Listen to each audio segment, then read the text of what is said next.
Hello बच्चों, आज हम पढ़ने जा रहे हैं नंबर सिस्टम। सबसे पहले नेचुरल नंबर प्राकृत संख्याओं की बात करते हैं।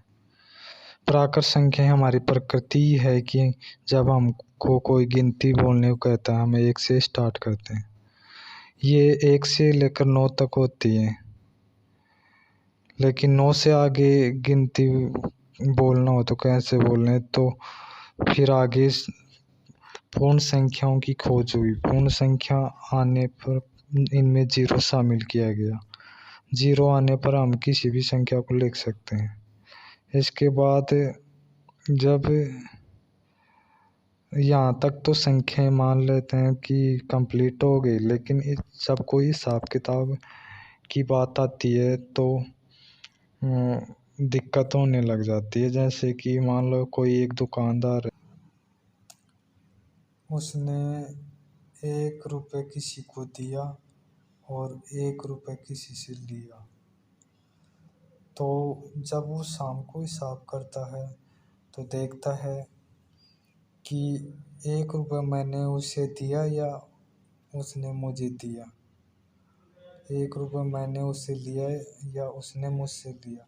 तो इससे समझने के लिए वो दिया उस पे माइनस कर देता है और लिया उस पे प्लस।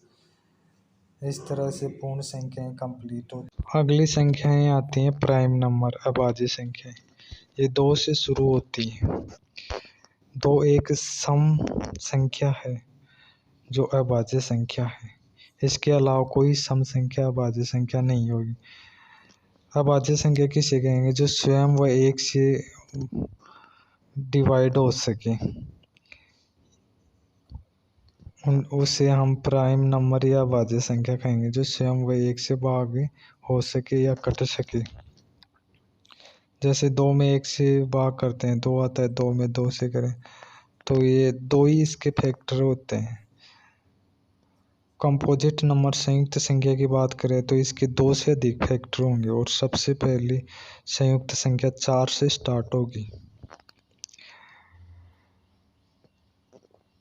2 से अधिक इसके टुकड़े होंगे, अर्थात हम कह सकते हैं फैक्टर होंगे। 2 से अधिक संख्याओं का इनमें भाग लगेगा संयुक्त संख्याओं में, यानी 2 से अधिक संख्याएं संयुक्त संख्याओं में भाग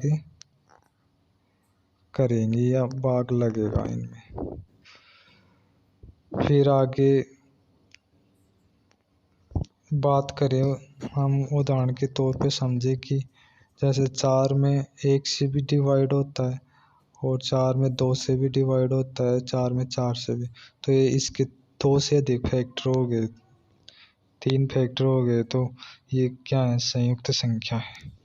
फिर इवन नंबर सम संख्या, ये तो सभी जानते हैं कि 2 से डिवाइड होती है, वो इवन नंबर होती है सम संख्या। ओड नंबर भी सम संख्या जो 2 से विभाजित ना हो।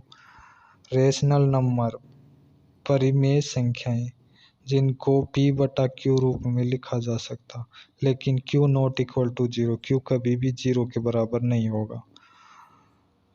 2/5, 1/3, 0/3 ये सभी क्या है? रेशनल नंबर परिमेय संख्या है, लेकिन 3/0 कभी भी परिमेय संख्या नहीं होगी। ये परिमेय संख्याएं ऐसी होती हैं जो कटती नहीं है लेकिन रिपीट हो जाती हैं।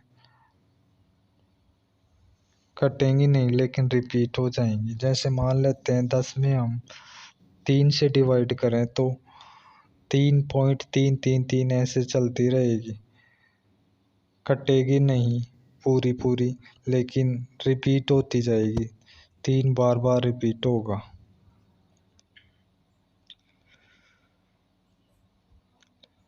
तो इनको हम कह सकते हैं non terminating but repeating. Irrational number अपरिमेय संख्याओं का सबसे अच्छा उदाहरण पाई है। फिर जितनी भी रूट वाली संख्याएं अंडर रूट के अंदर आते हैं वो अपरिमेय संख्या। ये क्या होती है? नॉन टर्मिनेटिंग नॉन रिपीटिंग होती हैं। ये कटेंगी भी नहीं और रिपीट भी नहीं होंगी। अर्थात कटेगी भी नहीं और रिपीट भी नहीं होंगी। ये है परिमेय संख्याएं। फिर आगे हम पढ़ लेते हैं रियल नंबर, वास्तविक संख्याएं। इनमें रेशनल और इरेशनल दोनों को शामिल किया जाएगा। रेशनल नंबर की हम बात करते हैं तो रेशनल नंबर में सभी संख्याएं आती हैं। सभी संख्याओं को रेशनल नंबर में लिख सकते हैं। जैसे नेचुरल नंबर में से कोई भी संख्या उठाकर हम उसके बटे में 1 लगा सकते हैं। पूर्णांक संख्याओं में कोई संख्या उठाकर उसके बटे में 1 लगा सकते हैं। यानी कहने का मतलब ये हो गया कि इनको p बटे q रूप में लिखा जा सकता है। तो सभी संख्याएं परिमेय संख्याएं होती हैं। जबकि सभी रियल नंबर रेशनल नंबर नहीं होते। जबकि सभी रेशनल नंबर, सभी नेचुरल नंबर, होल नंबर पूर्ण संख्याएं हो सकती है। लेकिन सभी पूर्ण संख्याएं नेचुरल नंबर प्राकृत संख्या नहीं हो सकती, क्योंकि इनमें 0 शामिल है पूर्ण संख्याओं में।